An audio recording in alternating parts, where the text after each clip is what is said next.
Nous avons conçu, a-t-il dit, quant à nous, tel que nous voici réunis, un très grand nombre d'ouvrages dont, pour quelques-uns, nous les avons écrits.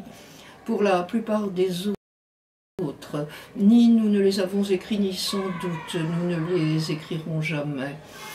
Et déjà, s'agissant de ces ouvrages que nous n'écrirons pas, mais dont nous savons, et cela parfois jusque dans le détail, à quoi ils auraient ressemblé écrits, nous pouvons parler d'ouvrages virtuels. Nous pouvons feindre et nous feignons, tantôt très différents d'une autre et similaires tantôt à nous y tromper nous-mêmes, un cercle duquel les membres ont réussi ou nous avons échoué, ou ont persisté, ou nous avons renoncé. Prenons l'exemple des auteurs. Après des années d'efforts opiniâtres, nous ne pouvons que nous rendre à l'évidence, nous n'en viendrons jamais à bout. Mais l'un de ces cercles imaginaires que nous évoquions, d'ailleurs un auteur isolé, un homme, peu importe, ou une femme, cet auteur en a de longtemps écrit jusqu'à la dernière ligne. Il n'est pas exclu même qu'il ait publié l'ouvrage sous le nom de l'un de ses membres, si c'est un cercle, ou sous un nom imaginaire, sous son vrai nom ou sous un pseudonyme s'il s'agit d'un auteur unique. Et du moins pouvons-nous, comme s'il existait, nous référer à cet ouvrage. Nous pouvons concevoir le lecteur qui l'a lu. Nous pouvons écrire la lettre qu'il adresse à son auteur, ou unique ou collectif. Et nous pouvons, bien entendu, du livre même, citer de larges fragments.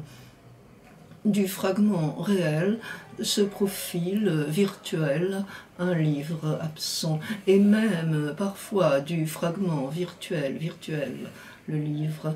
Mais revenons-en à nous, nous ne publions pas. Ne nous interrompez pas, Marquis, je vous en prie, nous savons parfaitement ce que vous vous disposez à dire. Nous le savons tous à notre vif regret. De tout ce que nous écrivons, rien, jamais, n'aura revêtu, ou puisque je vois que l'on s'impatiente, rien, jamais, n'aurait dû, hors rares tentatives d'Odon et destinées à notre seul usage, revêtir d'un livre du moins l'apparence physique avant dissolution du cercle, laquelle peut ne pas advenir de très longtemps. Nous disposons d'une relève. Je continue ou j'arrête?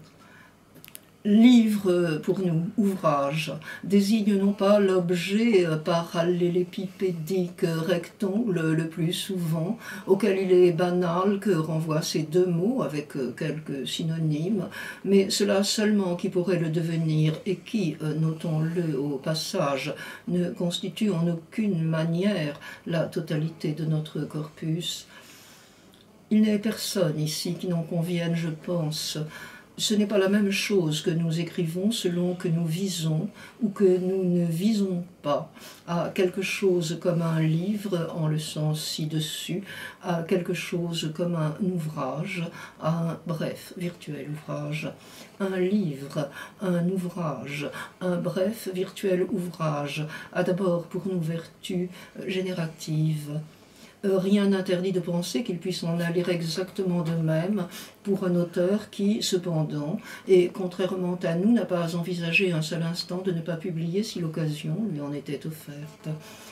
Que la publication pour lui, que nous refusons quant à nous, est du fait de la nature même de notre projet, duquel nous disons volontiers qu'il n'est que de se mouvoir, or la publication fige, que cette publication pour lui ne soit rien autre chose qu'un épiphénomène, ou, ainsi que nous le lisions encore, il n'y a guère sous une autre plume vénérable que d'un membre du cercle, un sous-produit.